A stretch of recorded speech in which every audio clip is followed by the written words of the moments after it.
बिस्मिल्लाहिर्रहमानिर्रहीम। Bismillahirrahmanirrahim. Assalamu alaikum and welcome back to the Oriental Public School online teaching platform.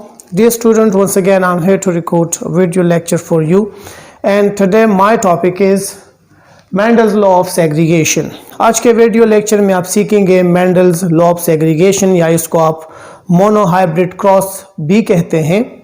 इसको monohybrid cross इसलिए कहा जाता है कि इसमें मेंडल ने एक खसूसियत के ट्रांसफ़र को गौर से पढ़ा था और उसका मैकेनिज़्म फाइंड आउट किया था। यानी उसने पढ़ा था कि जब एक खसूसियत एक वक्त में जब पेरेंट्स से बच्चों में ट्रांसफ़र होती है तो वो किस पैटर्न से जाती है। तो इस लॉ को या इस स्टडी को कहा जाता है मोनोहाइब्रिड क्रॉस, या इसको हम कहते हैं मेंडल्स लॉ ऑफ सेग्रीगेशंस।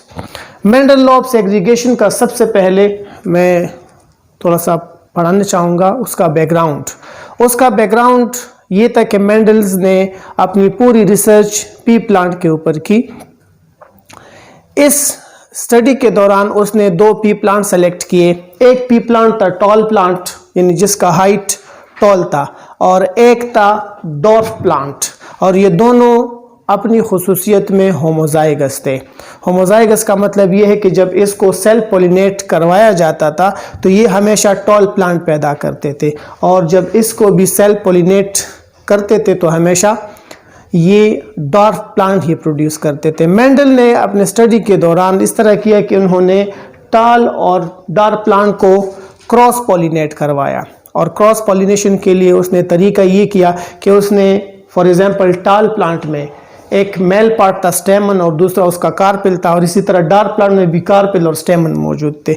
उसने इस तरह किया कि उन्होंने फॉर एग्जांपल आप सपोज कर ले टॉल प्लांट से उसने स्टेमन काट लिया, ये स्टेमन वाला हिस्सा इसको काट दिया और इसका सिर्फ कार्पिल वाला हिस्सा छोड़ दिया, और इसी तरह डॉर्फ प्लांट से इसने कार्पिल को काट दिया और फिर इसने इसका स्टेमन वाला हिस्सा छोड़ दिया। तो इसका फ़ायदा ये हो गया कि इसमें सेल पोलिनेशन की चांसेस ख़त्म हो गई। अब ये सेल पोलिनेशन नहीं कर सकता। तो जब इसमें गैमीट्स बन गए, जब ये फ्लावर पूरी तरह राइपन हो गए, तो उसने क्रॉस पोलिनेशन आर्टिफिशियल मैकेनिज्म से किया। इसने स्टेमन को यहाँ से ले लिया और इस कार्पल के ऊपर उसके पोलन्स को स्प्रिंकल कर लिया। तो इस तरह उसने क्रॉस पोलिनेशन करवाया। या उसने इस तरह किया कि फॉर एग्जांपल इसके कार्पिल को काट दिया और स्टेमन को छोड़ दिया, और फिर इसने इसके स्टेमन को काट के कार्पिल को छोड़ दिया, और फिर उसी तरीके से इनके पोलन्स को यहाँ के ऊपर स्प्रिंकल कर दिया। तो ये दोनों तरीके उसने रिपीट करवाए। इस तरीके से उसने क्रॉस पोलिनेशन करवाया। जब क्रॉस पोलिनेशन हो गया तो उसके साथ प्लांट सीड्स पैदा हुए। इस सीड को दोबारा उसने ज़मीन में बो दिया, जर्मिनेट करवाया, और जब जर्मिनेशन हो गई तो सारे के सारे टॉल प्लांट पैदा हुए। इस प्लांट को उसने नाम दिया F1 जनरेशन, या फर्स्ट फिलियल जनरेशन का उसने नाम दिया। इस फर्स्ट फिलियल जनरेशन के प्लांट को उन्होंने अलाउ किया कि ये सेल्फ पोलिनेशन, दोबारा फिर क्रॉस पोलिनेशन नहीं किया बल्कि सेल्फ पोलिनेशन के लिए उसको अलाउ किया।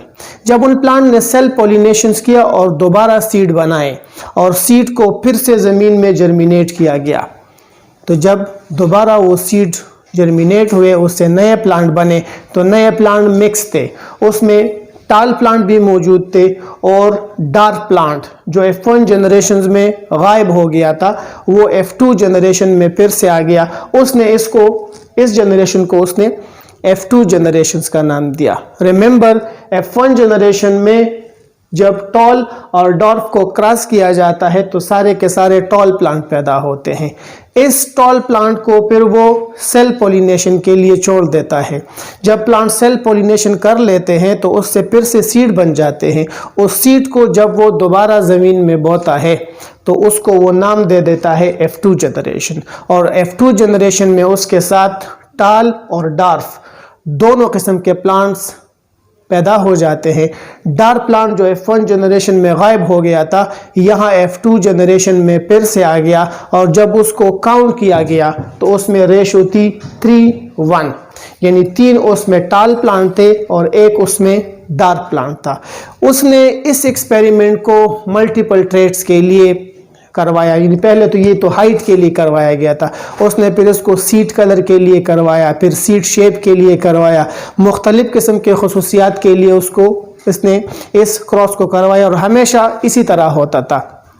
एक खसूसियत F1 जनरेशन में गायब होती थी और वही खसूसियत F2 जनरेशन में अपीयर होती थी, और जब उसको काउंट किया जाता था तो F2 जनरेशन में पहली खसूसियत और दूसरी खसूसियत यानी दोनों के दरमियान रेशो थी 3:1। वो खसूसियत जो F1 जनरेशन में अपीयर होती थी उसकी रेशो 3 हुआ करती थी, और जो खसूसियत F1 जनरेशन में गायब होती थी उसकी रेशो 1 हुआ करती थी। जब उसने इस स्टडी को मल्टीपल टाइम्स दोहराया तो वो एक नतीजे पे पहुंचता है, और नतीजे को यहाँ पे स्टेटमेंट की सूरत में लिखा गया है।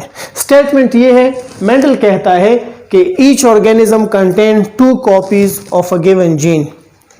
These paired of genes are segregated during gamete formations and each gamete receive one or other allele but not both। इसका मतलब यह है कि मेंडल कहता है कि जितने भी बॉडी के अंदर खुसूसियात होते हैं, इन तमाम खुसूसियात को एक पेयर ऑफ फैक्टर कंट्रोल करता है। लेटर ऑन उसको जीन का नाम दिया गया। उसने कहा था कि बॉडी के अंदर फैक्टर्स है जो खुसूसियात को कंट्रोल करते हैं, और हर खुसूसियत के लिए एक इस फैक्टर्स के जोड़े होते हैं, पेयर होते हैं। जब बॉडी के अंदर गेमीट्स बनते हैं तो गेमीट बनने के दौरान ये जोड़े एक दूसरे से अलहदा होते हैं और हर एक गेमीट के अंदर एक एक जाता है।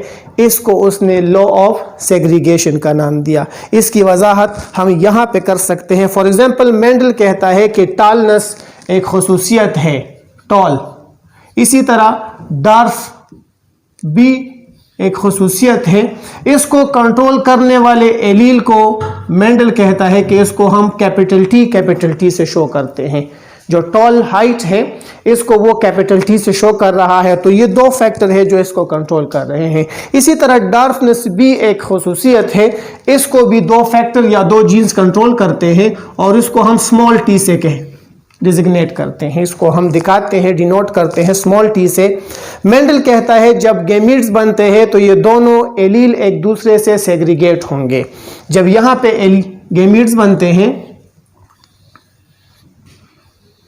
यहाँ पर भी गेमीट बन जाते हैं और यहाँ पर भी गेमीट बन जाते हैं, तो गेमीट फॉर्मेशन के दौरान मेंडल कहता है कि ये दोनों एक दूसरे से सेग्रीगेट होते हैं। सपोज ये एक दूसरे से सेग्रीगेट हो जाते हैं और हर एक गेमीट के अंदर एक एक चला जाता है। यही इसकी स्टेटमेंट है। अब इसको वो इस तरह एक्सप्लेन करता है कि जब क्रॉस किया जाता है तो क्रॉस के दौरान ये एलील एक दूसरे के साथ फिर से मिलते हैं। जब फर्टिलाइजेशन होता है, एक एलील एक से आ जाता है और दूसरा एलील दूसरे से आ जाता है, और इस तरह प्रोजीनी के अंदर या F1 जनरेशन के अंदर ये एलील फिर से मिल जाते हैं। अब यहाँ पे 2 कंट्रास्टिंग एलील कॉम्बिनेशन में आ गए हैं, और यहाँ पे मेंडल कहता है कि जो एलील खुद को शो करेगा वो एलील डोमिनेंट होगा, और जो खुद को शो नहीं करेगा वो रिसेसिव कहलाएगा। यहाँ पे प्लांट F1 जनरेशन में टॉल पैदा हो जाता है, और टॉल पैदा होने की वजह क्या है कि यहाँ पे टॉलनेस को कंट्रोल करने वाला एलील जो है ये डोमिनेंट है। तो जहाँ पे ये मौजूद होगा स्मॉल टी अपना इफेक्ट शो नहीं कर पाएगा, तो यहाँ पे ये मास्क रह जाता है, ये खुद को शो नहीं करता, और कैपिटल टी खुद को शो कर लेता है। तो F1 जनरेशन में सारे के सारे प्लांट टाल पैदा हो जाते हैं। और जब वो इसको सेल पोलिनेट करवाता है, जब इसको वो सेल पोलिनेट करवाता है तो सेल पोलिनेशन के दौरान जब दोबारा इसके बॉडी के अंदर गेमीट्स बनेंगे तो क्या होगा। फॉर एग्जांपल सेल पोलिनेशन है तो एक ही प्लांट है, स्टेमन में भी कॉम्बिनेशन ये होगी और कार्पिल के अंदर भी कॉम्बिनेशन ये होगी, सेम जेनेटिक मैकअप है। अब यहाँ पे दोबारा जब गेमीट बनते हैं तो यहाँ पर भी 2 किस्म के गेमीट बन जाते हैं और यहाँ पर भी 2 किस्म के गेमीट बन जाते हैं। Capital T and small T. Law of segregation apply हो जाता है और ये एलील एक बार फिर एक दूसरे से अलहदा हो जाते हैं, और जब ये दोबारा फर्टिलाइजेशन करते हैं तो इस तरतीब से बनते हैं। इसको हम पुनेट स्क्वायर पे ले आते हैं, यहाँ इसको ले आए, इधर हम प्लॉट कर लेते हैं। ये वाले कैपिटल टी और स्मॉल टी को हम यहाँ पे प्लॉट कर लेते हैं, और इसी तरह से ये वाले यहाँ पे हम प्लॉट कर लेते हैं। अब आप इनका क्रॉस करवा लें। अगर ये और ये गैमीट्स मिल जाते हैं तो होमोजाइगस टॉल प्लांट पैदा होगा, ये पेरेंटल खुसूसियत पैदा होगी, ये होमोजाइगस टॉल होगा। ये और ये मिल जाते हैं तो ये हेट्रोजाइगोट टॉल पैदा होगा। फिर ये और ये अगर मिल जाते हैं, स्मॉल टी और कैपिटल टी अगर मिल जाते हैं, तो फिर आपके पास ये प्लांट टॉल पैदा होगा और ये होगा हेट्रोजाइगोट। और जब ये और ये मिल जाते हैं तो आपके पास प्लांट डार्क पैदा हो जाता है। तो इस वजह से F2 जनरेशन में एक खुसूसियत यानी डार्क खुसूसियत जो F1 जनरेशन में गायब हुई थी, वो दोबारा इसीलिए पैदा हो गई कि F2 जनरेशन में यहाँ पे जब गैमीट्स बन रहे थे तो ये कम्बिनेशन वाले एलील एक दूसरे से फिर से सेग्रीगेट हो जाते हैं और फर्टिलाइजेशन के दौरान नए कम्बिनेशन में मिल जाते हैं। तो इसको कहा जाता है Mendel law of segregation. Mendel law of segregation अब क्लियर हो चुका है। आप इस तरह कह सकते हैं, मेंडल लॉ ऑफ सेग्रीगेशन का मतलब है कि मेंडल कहता है कि बॉडी के अंदर जितने भी खुसूसियात है, कैरेक्टरिस्टिक्स है, इन तमाम कैरेक्टरिस्टिक्स को पेयर ऑफ जीन कंट्रोल करता है। जब इस बॉडी के अंदर गैमीट बनेंगे तो ये पेयर ऑफ जीन एक दूसरे से अलहदा होंगे, सेग्रीगेट होंगे, और हर एक गैमीट के अंदर एक एक एलील जाएगा। और फर्टिलाइजेशन जब होगा तो फर्टिलाइजेशन के अंदर ये एलील फिर से एक दूसरे के साथ कंबाइन होंगे, तो उससे नए कम्बिनेशंस बनते हैं, जेनेटिक रिकम्बिनेशन होता है। इसको कहा जाता है मेंडल लॉ ऑफ सेग्रीगेशन। इसके साथ ये लॉ मुकम्मल हो गया। इंशाल्लाह नेक्स्ट लॉ है Mendel law of independent assortment. उसके साथ आपके साथ फिर मुलाकात होगी। तब तक के लिए अल्लाह हाफिज़। अल्लाहुम्मा अंफ़अना बिमा अल्लमतना वअल्लिमना मा यंफ़अुना वज़िदना इल्मा।